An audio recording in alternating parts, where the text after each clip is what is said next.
ಪಾಸ್ಟಿನಲ್ಲಿ 3 of wands, page of wands, sun card represent ಆಗಿದೆ. ಕೆಲವೊಬ್ಬರಿಗೆ long distance relationship ಅನ್ನ represent ಮಾಡ್ತಾ ಇದೆ. ಮತ್ತೆ ಕೆಲವೊಬ್ರು ಟ್ರಾವೆಲ್ ಮಾಡೋದ್ರ ಮೂಲಕ ನಿಮ್ಮ ಪರ್ಸನ್ ಅನ್ನ ನೀವು ಭೇಟಿಯಾಗಿರುವಂತಹ ಪಾಸ್ಟ್ ನಲ್ಲಿ ರೆಪ್ರೆಸೆಂಟ್ ಆಗ್ತಾ ಇದೆ. ನಿಮ್ಮ ಪಾಸ್ಟ್ ನಲ್ಲಿ ನಿಮ್ಮ ಲವ್ ಲೈಫ್ ನ ವಿಚಾರದಲ್ಲಿ ಒಂದು ರೊಮ್ಯಾಂಟಿಕ್ ಇತ್ತು, ಒಂದು ರೀತಿಯ ಕ್ಯೂರಿಯಾಸಿಟಿ ಇತ್ತು, ಒಂದು ಎಂಜಾಯ್ ಇತ್ತು. ಕೆಲವೊಂದು ರೀತಿಯ ಮೆಸೇಜ್ ಗಳನ್ನ ಎಕ್ಸ್ಚೇಂಜಿಂಗ್ ಮಾಡ್ಕೋತಾ ಇದ್ರಿ, ಫೋನ್ಗಳ ಮೂಲಕ ಅಥವಾ ವಾಟ್ಸ್ಆಪ್ ಗಳ ಮೂಲಕ ಮೆಸೇಜ್ ಗಳನ್ನ ಕಳಿಸ್ಕೊಳ್ಳುವಂತಹದ್ದು, ಒಂದು ರೀತಿಯ ಕ್ಯೂರಿಯಾಸಿಟಿ, ಎಕ್ಸೈಟ್ಮೆಂಟ್ ಗಳೆಲ್ಲ ನಿಮ್ಮ ಲವ್ ಲೈಫ್ ನ ವಿಚಾರದಲ್ಲಿ ಇತ್ತು. ಪಾಸ್ಟ್ ನಲ್ಲಿ ಕೂಡ ನಿಮ್ಮ ಲವ್ ಲೈಫ್ ನ ವಿಚಾರದಲ್ಲಿ ಯಾವುದೇ ರೀತಿಯ ತೊಂದರೆಗಳಿರಲಿಲ್ಲ. ಸೊ ಪಾಸಿಟಿವ್ ಆಗಿತ್ತು. ಪಾಸಿಟಿವ್ ಚೇಂಜಸ್ ಗಳು, ಬದಲಾವಣೆಗಳನ್ನೇ ನೀವು ನೋಡಿದ್ದೀರಾ. ಯಾವುದೇ ರೀತಿಯ ತೊಂದರೆಗಳೇನು, ಜಗಳಗಳೇನು ಇಲ್ಲದೆ ಇರುವಂತಹದ್ದು ರೆಪ್ರೆಸೆಂಟ್ ಆಗ್ತಾ ಇದೆ. ಅಟ್ ದ ಪ್ರೆಸೆಂಟ್ ಸಿಚುಯೇಷನ್ ಹೇಗಿದೆ? ಈಗಿನ ಸಿಚುಯೇಷನ್ ಕೂಡ ಸೆಕ್ಯೂರ್ ಆಗಿರುವಂತಹದ್ದು. ನಿಮ್ಮ ಲವ್ ಲೈಫಿನ ವಿಚಾರದಲ್ಲಿ ಅಟ್ ಪ್ರೆಸೆಂಟ್ ಅಲ್ಲೂ ಕೂಡ, ಈ ಹಿಂದೆನೂ ಕೂಡ ನಿಮಗೆ ಚೆನ್ನಾಗೇ ಇತ್ತು, ಈಗಲೂ ಕೂಡ ಪ್ರೆಸೆಂಟ್ ಅಲ್ಲಿ ನಿಮಗೆ ಕಿಂಗ್ ಆಫ್ ಪ್ಯಾಂಟಿಕಲ್ ರೆಪ್ರೆಸೆಂಟ್ ಆಗ್ತಾ ಇರೋದ್ರಿಂದ ನಿಮಗೆ ಲವ್ ಲೈಫ್ ನ ವಿಚಾರದಲ್ಲಿ ಚೆನ್ನಾಗೇ ಇದೆ. ಸೊ ಒಂದು ಭದ್ರತೆ ಇದೆ. ಲವ್ ಲೈಫ್ ನ ವಿಚಾರದಲ್ಲಿ ಒಂದು ಸಾಮರಸ್ಯ ಇದೆ. ಯಾವುದೇ ರೀತಿಯ ತೊಂದರೆಗಳು ಏನು ಕಾಣ್ತಾ ಇಲ್ಲ. ಸೆಕೆಂಡ್ ಕಾರ್ಡ್ ಬಂದಿರುವಂತಹ ಪ್ರೆಸೆಂಟ್ ಸಿಚುಯೇಷನ್ ಸ್ಟ್ರೆಂತ್ ಇದೆ, ಬಾಂಡೇಜ್ ಇದೆ. ಚೆನ್ನಾಗಿ ನೀವಿಬ್ಬರ ಮಧ್ಯೆ ಒಂದು ಬಾಂಡೇಜ್ ಇದೆ, ಸಾಮರಸ್ಯ ಇದೆ, ಹೊಂದಾಣಿಕೆ ಗುಣಗಳು ತುಂಬಾ ಇದೆ. ಆದ್ರೂ ಕೂಡ ಅಟ್ ಪ್ರೆಸೆಂಟ್ ಅಲ್ಲಿ ಕೆಲವೊಂದು ವಿಚಾರಗಳ ಬಗ್ಗೆ ಅನುಮಾನವನ್ನ ಪಡ್ತಾ ಇರುವಂತಹದ್ದು ರೆಪ್ರೆಸೆಂಟ್ ಆಗ್ತಾ ಇದೆ. ಅಟ್ ಪ್ರೆಸೆಂಟ್ ಅಲ್ಲಿ ನೀವು ಕೆಲವೊಂದು ವಿಚಾರಗಳ ಬಗ್ಗೆ ನಿಮ್ಮ ಮೇಲೆ ನೀವು ಕೆಲವೊಂದು ಡೌಟ್ ಅನ್ನ ಪಡ್ತಾ ಇರುವಂತಹದ್ದು ರೆಪ್ರೆಸೆಂಟ್ ಆಗ್ತಾ ಇದೆ. ನಿಮ್ ಲವ್ ಲೈಫಿನಲ್ಲಿ ಕೆಲವೊಂದು ರೀತಿಯ ಭದ್ರತೆಗಳಿದೆ.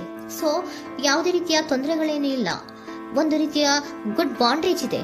ಆದ್ರೂ ಕೂಡ ನಿಮ್ಮಲ್ಲಿ ಯಾಕೋ ಆತ್ಮವಿಶ್ವಾಸ ಇಲ್ಲ, ಆತ್ಮವಿಶ್ವಾಸದ ಕೊರತೆಗಳು ರೆಪ್ರೆಸೆಂಟ್ ಆಗ್ತಾ ಇದೆ. ಯಾವುದೋ ಕೆಲವೊಂದು ಅನುಮಾನಗಳು ನಿಮ್ಮಲ್ಲಿ ನಿಮ್ಮ ಲವ್ ಲೈಫಿನ ವಿಚಾರವಾಗಿ ಇರುವಂತಹದ್ದು ರೆಪ್ರೆಸೆಂಟ್ ಆಗ್ತಾ ಇದೆ. ಏನಾದ್ರೂ ತೊಂದರೆ ಆಗ್ತಾ ಇದೆಯಾ, ನನ್ನ ಲವ್ ಲೈಫಿನ ವಿಚಾರವಾಗಿ ಏನಾದ್ರೂ ತೊಂದರೆ ಆಗ್ತಾ ಇದೆಯಾ ಅಂತ ನಿಮ್ಮಲ್ಲೇ ನೀವು ಅನುಮಾನವನ್ನ ಪಡ್ತಾ ಇರುವಂತಹದ್ದು ರೆಪ್ರೆಸೆಂಟ್ ಆಗ್ತಾ ಇದೆ. ಫ್ಯೂಚರಿನ ಬಗ್ಗೆ ಹೇಳೋದಾದ್ರೆ ಕ್ವೀನ್ ಆಫ್ ಪ್ಯಾಂಟಿಕಲ್ಸ್ ಬಂದಿದೆ. ಕ್ವೀನ್ ಆಫ್ ಪ್ಯಾಂಟಿಕಲ್ಸ್ ಬಂದಿರುವಂತಹದ್ದೇನು, ಒಂದು ರೀತಿಯ ಪೋಷಣೆಯನ್ನ ಮಾಡುವಂತಹದ್ದು ರೆಪ್ರೆಸೆಂಟ್ ಆಗ್ತಾ ಇದೆ.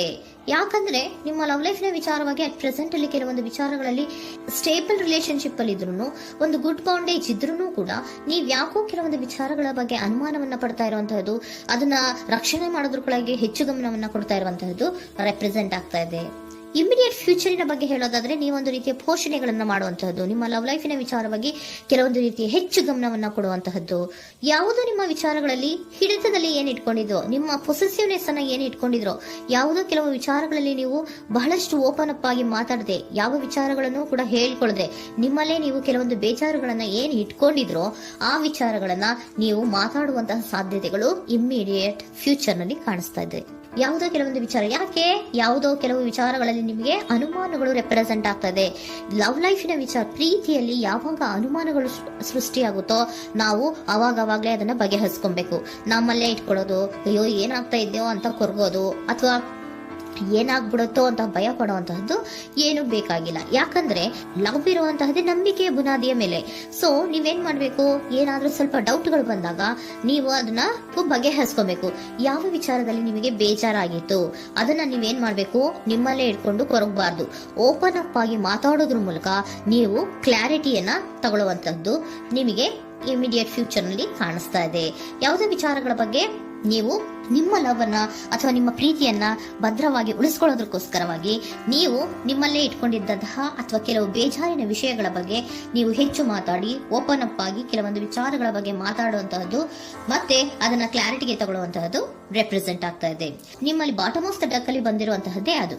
ಖುಷಿಯಾಗಿರ್ಬೇಕು, ಸಂತೋಷವಾಗಿರ್ಬೇಕು, ನಮ್ಮ ಲವ್ ಲೈಫಿನ ವಿಚಾರದಲ್ಲಿ ಒಂದು ಎಂಜಾಯ್ ಇರಬೇಕು, ಮತ್ತೆ ನೆಮ್ಮದಿ ಇರಬೇಕು, ಯಾವುದೇ ರೀತಿ ಗಲಿಬಿಲಿಗಳಿರಬಾರ್ದು ಅನ್ನೋಂತಹದ್ದೇ ನಿಮ್ಮ ಎನರ್ಜಿಯಲ್ಲಿ ರೆಪ್ರೆಸೆಂಟ್ ಆಗ್ತಾ ಇರೋದು. ಅದಕ್ಕೋಸ್ಕರನೇ ನೀವ್ ಏನೇನು ಕೆಲವೊಂದು ಸ್ವಲ್ಪ ಅನುಮಾನವನ್ನ ಪಡ್ತಾ ಇದ್ರಿ ಅಥವಾ ಕೆಲವೊಂದು ವಿಚಾರಗಳಲ್ಲಿ ನೀವು ಡಿಸ್ಟರ್ಬ್ ಆಗಿದ್ರಿ, ಓಪನ್ ಅಪ್ ಆಗದೆ ಹೇಳ್ದೆ ನಿಮ್ಮಲ್ಲೇ ನೀವು ಬೇಜಾರನ್ನ ಮಾಡ್ಕೊಂಡು ಏನು ಕೆಲವು ವಿಚಾರಗಳ ಬಗ್ಗೆ ಕೊರಗ್ತಾ ಇದ್ರಿ, ಅದನ್ನ ನೀವು ಓಪನ್ ಅಪ್ ಆಗಿ ಮಾತಾಡಿ ಅದರ ಬಗ್ಗೆ ತಿಳ್ಕೊಳ್ಳುವಂತಹದ್ದು, ಅದನ್ನ ಕ್ಲಾರಿಟಿಗೆ ತಗೊಳ್ಳುವಂತಹದ್ದು ನಿಮ್ಗೆ ರೆಪ್ರೆಸೆಂಟ್ ಆಗ್ತಾ ಇದೆ. ಪಾಸ್ಟಿನಲ್ಲಿ ನಿಮ್ಗೆ ತುಂಬಾನೇ ಚೆನ್ನಾಗಿತ್ತು, ಅಟ್ ಪ್ರೆಸೆಂಟಿನಲ್ಲೂ ತುಂಬಾನೇ ಚೆನ್ನಾಗಿದೆ. ಬಟ್ ಕೆಲವೊಂದು ವಿಚಾರಗಳ ಬಗ್ಗೆ ನೀವು ಸೆಲ್ಫ್ ಡೌಟ್ ಅನ್ನ ಪಡ್ತಾ ಇರುವಂತಹದ್ದು ರೆಪ್ರೆಸೆಂಟ್ ಆಗ್ತಾ ಇದೆ. ಏನಾಗ್ತಾ ಇದೆಯೋ ಅನ್ನೋದ್ರ ಬಗ್ಗೆ ನೀವು ಸ್ವಲ್ಪ ವಿಶ್ವಾಸವನ್ನ ಕಡಿಮೆ ಮಾಡ್ಕೊಳ್ತಾ ಇರುವಂತಹದ್ದು ರೆಪ್ರೆಸೆಂಟ್ ಆಗಿತ್ತು. ಬಟ್ ಆದ್ರೆ ಇನ್ ಇಮಿಡಿಯೇಟ್ ಫ್ಯೂಚರ್ ನಲ್ಲಿ ಏನಪ್ಪಾ ಅಂದ್ರೆ ನಿಮ್ಮ ಲವ್ ಲೈಫ್ ಅನ್ನ ನಾವು ಉಳಿಸ್ಕೊಬೇಕು, ನಾನು ಎಲ್ಲವನ್ನ ನಮ್ಮ ಕಂಟ್ರೋಲ್ ಅಲ್ಲೇ ಇಟ್ಕೊಂಡು ಅಥವಾ ಪೊಸೆಸಿವ್ನೆಸ್ ಅನ್ನ ಬೆಳೆಸ್ಕೊಂಡು ನಾನೇ ಬೇಜಾರು ಮಾಡ್ಕೊಂಡಿದ್ರೆ ಸರಿ ಇಲ್ಲ, ನಾನು ಓಪನ್ ಅಪ್ ಆಗಿ ಮಾತಾಡಿ ಕೆಲವೊಂದು ವಿಚಾರಗಳ ಬಗ್ಗೆ ನಾನು ಕ್ಲಾರಿಟಿಯನ್ನ ತಗೋಬೇಕು ಅಂತ ಆಲೋಚನೆಯನ್ನ ಮಾಡ್ತಾ ಇರುವಂತಹದ್ದು ರೆಪ್ರೆಸೆಂಟ್ ಆಗ್ತಾ ಇದೆ. ಓಕೆನಾ? ಒಂದು ಏಂಜಲ್ ಗೈಡೆನ್ಸ್ ನ ನಿಮ್ಮ ಲವ್ ರೀಡಿಂಗಿನ ವಿಚಾರವಾಗಿ ತಗೊಂಡ್ಬಿಡೋಣ ಅಲ್ವಾ. The situation will improve. ಸಿಚುಯೇಷನ್ಗಳು ಇಂಪ್ರೂವ್ ಆಗತ್ತೆ. ನೀವು ನಿಮ್ಮಲ್ಲೇ ಇಟ್ಕೊಂಡು ಹೊರಗಬೇಡಿ. ಯಾವುದೇ ವಿಚಾರಗಳನ್ನ ನಾವು ಓಪನ್ ಅಪ್ ಆಗ್ಬೇಕು. ನಾವೇ ಬೇಜಾರು ಮಾಡ್ಕೊಂಡ್ರೆ ಅವ್ರಿಗೆ ಏನ್ ಅರ್ಥ ಆಗುತ್ತೆ, ನಿಮ್ ಪರ್ಸನ್ ಏನ್ ಅರ್ಥ ಆಗುತ್ತೆ, ಏನಕ್ಕೆ ಬೇಜಾರು ಮಾಡ್ಕೊಂಡಿದೀರಾ ಅಂತ ಅವ್ರು ತಿಳ್ಕೊಬೇಕು ಅಲ್ವಾ. ನಿಮ್ಗೆ ಅವರಲ್ಲಿ ಏನೇ ರೀತಿ ಕ್ಲಾರಿಟಿ ಬೇಕು ಅಂದ್ರೂ ಕೂಡ ನೀವು ಮಾತಾಡಿ ಕ್ಲಿಯರ್ ಮಾಡ್ಕೊಳ್ಳಿ. ಅವಾಗ ಏನಾಗುತ್ತೆ, ದ ಸಿಚುಯೇಷನ್ ವಿಲ್ ಇಂಪ್ರೂವ್ ಆಗತ್ತೆ.